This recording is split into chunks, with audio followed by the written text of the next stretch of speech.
Hey family, welcome back to the channel.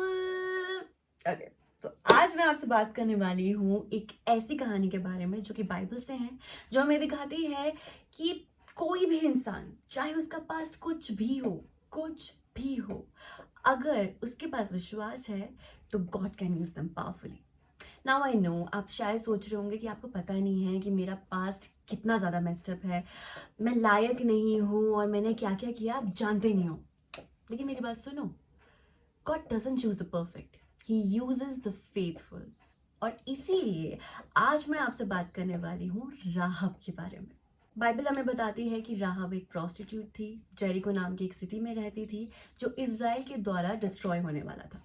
लेकिन जब वहां पर दो स्पाइज आते हैं जेरिको में, तो राहब उन्हें छुपा देती है. वो चाहती तो उन्हें पकड़वा भी सकती थी, राइट? लेकिन उसने उन्हें छुपा दिया. क्यों? क्योंकि उसने सुना था इज़राइल के परमेश्वर के बारे में. उसने सुना था कि कैसे उन्होंने रेड सी को डिवाइड कर दिया, कैसे उन्होंने दूसरे राजाओं को हराया और कैसे इज़राइल के परमेश्वर सबसे ज़्यादा पावरफुल हैं. जोशुआ 2:11 में राहब बोलती है, for the Lord your God is God in heaven above and on the earth below.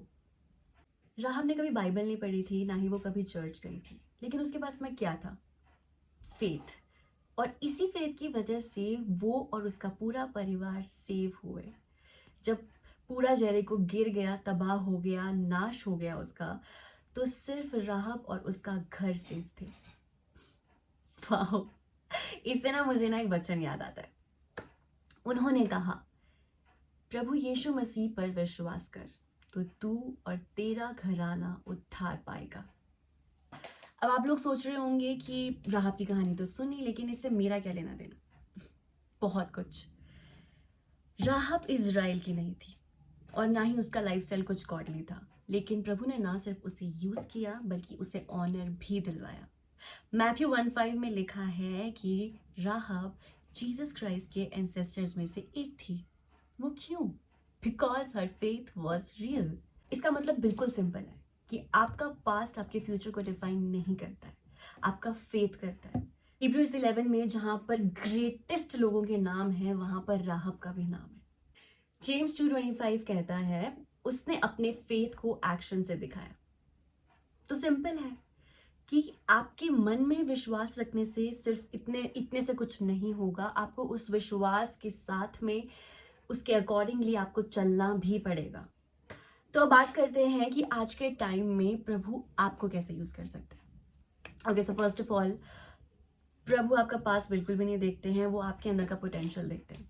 लोग आपकी जितनी भी गलतियां हैं ना, वो ही देखने वाले हैं और आपका कैरेक्टर जज करने वाले हैं और बहुत कुछ बोलेंगे आपके बारे में. लेकिन प्रभु जो हैं वो आपका पास्ट बिल्कुल भी नहीं देखते हैं. उन्होंने जो आपके मन में अंदर ड्रीम डाला हुआ है ना, वो उनके लिए इम्पोर्टेंट है.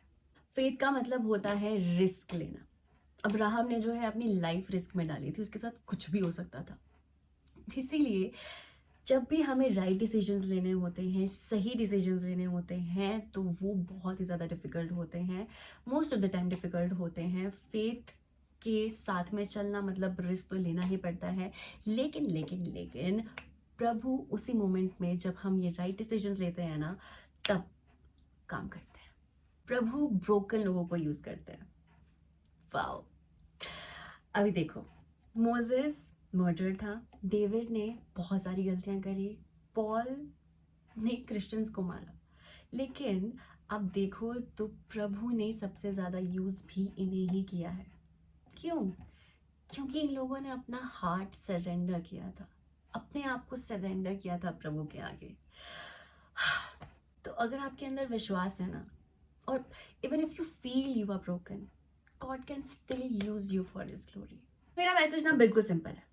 आपको अपने आप को रिजेक्ट करने की बिल्कुल भी ज़रूरत नहीं है. अगर प्रभु राहब को यूज़ कर सकते हैं तो वो आपको भी यूज़ कर सकते हैं. और अपने आप को ना बिल्कुल भी परफेक्ट बनाने की ज़रूरत नहीं है. आप ये मत सोचो कि मैं कब परफेक्ट बनूंगी या बनूंगा, बिल्कुल भी नहीं.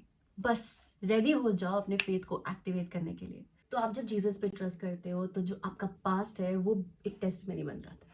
जो आपकी पेन है वो दूसरों के लिए हीलिंग बन जाती है, और जो आपकी कहानी है वो किसी और के लिए उम्मीद बन जाती है. अभी से मुझे याद आ रहा है कि जब मैं प्रभु में आई तो मैं सोचती थी कि मुझे इतने साल हो गए, इतने लेट मुझे पता चला जीसस के बारे में, उनको मैंने इतने टाइम के बाद जाना। अगर मैं पहले जानती होती तो मैं शायद इतनी सारी गलतियाँ नहीं करती। लेकिन जब मुझे प्रभु ने यूज़ करना स्टार्ट किया तो वो मुझे उन लोगों के पास में लेके जाते थे, लेके गए हैं और लेके जा रहे हैं, मतलब जिनको मैं बताती थी अपने बारे में, तो वो उनके लिए एक्चुअली हीलिंग होती थी। जो मेरे मिस्टेक्स थे वो किसी और के लिए अभी यूज़ हो रहे हैं। और जितनी भी चीज़ें हैं, जो मेरी कहानी है, जो मेरा पास्ट है, वो अभी सच में किसी और के लिए, मतलब एक मेरी टेस्टिमनी बन चुका है जो औरों के लिए हेल्प हो रहा है। तो मैं जो आपको ये बता रही हूँ, if you are stuck in it, तो आप ये मत सोचो आप लायक नहीं हो बिल्कुल भी। आप ये मत सोचो कि मैंने ये किया है वो किया है, लेकिन प्रभु ने, आपने जो कुछ भी किया है, प्रभु वो एक यूज़ करने वाले हैं लोगों के लिए। तो आज आप डिसाइड करो, जैसे राहब ने किया, कि आप परमेश्वर पे भरोसा करोगे, विश्वास करोगे और उसी विश्वास के साथ में आप जियोगे। आप खुद सोचो, परमेश्वर ने राहब को जो प्रॉमिस किया था वो फुलफिल किया। ना सिर्फ उसको बल्कि उसके पूरे परिवार को उन्होंने सेव किया। और मैं तो ये भी सोचती हूँ कि राहब जब जेरिको में रहती होगी तो उसे किस किस तरह की बातें सुननी पड़ती होगी, लोग उसे क्या क्या बोलते होंगे और वो किस शेम में, किस गिल्ट में रहती होगी। लेकिन प्रभु ने वो सारी शर्मिंदगी को, उस सारे गिल्ट को, उस सारे शेम को उन्होंने ऑनर में बदल दिया। पता नहीं, मैं जब ये कहानी पढ़ रही थी तो मेरे माइंड में ये भी आ रहा था कि प्रभु, क्या आपने ये पूरा का पूरा जो जेरिको वाली जो स्टोरी है जो मैं पढ़ रही थी, पूरा जेरिको गिर गया, नाश हो गया, लेकिन सिर्फ राहब और उसकी फैमिली और उसका घर बचा, तो क्या आपने सिर्फ ये राहब के लिए किया? आई डोंट नो, मुझे नहीं पता, शायद ऐसा होगा। क्या प्रभु आपके लिए वो सब नहीं करेंगे जो उन्होंने राहब के लिए किया? उन्हें क्या चाहिए? सिर्फ आपका हार्ट, आपका विश्वास। आई नो आज आपके पास या फिर प्रेजेंट सिचुएशन की वजह से लोग आपके ऊपर फंसते होंगे या फिर आपका मजाक उड़ाते होंगे, आपको बोलते होंगे कि तू लाइफ में कभी कुछ कर नहीं पाएगा, या बहुत कुछ होता होगा। और मुझे पता है कि उसकी वजह से कॉन्फिडेंस जो आपका बहुत नीचे चला जाता होगा। लेकिन मुझे आपको एक बात कहनी है, अगर आप यीशु में विश्वास रखते हो ना, तो बाइबल के जितने भी प्रोमिसेस हैं ना, वो सारे के सारे आपके लिए। You just have to surrender your hearts to him, और आप देखना कि प्रभु यीशु आपकी ज़िंदगी किस तरह से बदलते हैं। और मेरा विश्वास है कि आपकी ज़िंदगी बहुत ही जल्दी बदलने वाली है। Just surrender your hearts to him. हाँ, मिलते हैं नेक्स्ट वीडियो में। God bless you. बाय।